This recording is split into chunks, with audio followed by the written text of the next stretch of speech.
কর্ণপুর জামিয়া হামিদিয়া দারুল উলুম মাদ্রাসা ও এতিমখানার এই পবিত্র ও বরকতময় প্রাঙ্গণে আজ সমবেত হয়েছেন সেই সব সৌভাগ্যবান, সংগ্রামী ও গর্বিত ছাত্ররা, যারা দীর্ঘ সময় ধরে ইলম অর্জনের পথে নিজেদের জীবন উৎসর্গ করেছেন।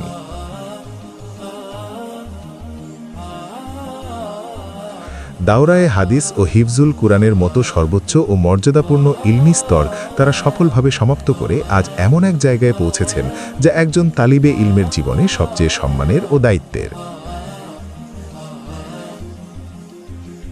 এই ছাত্ররা আজ শুধু একটি শিক্ষাক্রম শেষ করেননি, বরং কুরআন ও সুন্নাহকে নিজেদের পুরো জীবন ব্যবস্থার একমাত্র দিক নির্দেশনা হিসাবে গ্রহণ করার দৃঢ় ও অটল অঙ্গীকার করেছেন।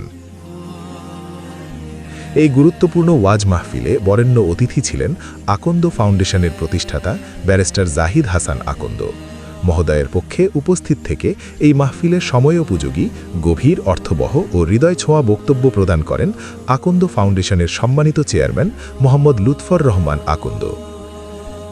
তার বক্তব্যে অত্যন্ত স্পষ্ট ও প্রাঞ্জলভাবে ফুটে ওঠে ইলম অর্জনের প্রকৃত উদ্দেশ্য, নৈতিক চরিত্র গঠনের অপরিহার্যতা এবং একজন আলেমের সামাজিক ও নৈতিক দায়বদ্ধতার বিষয়টি।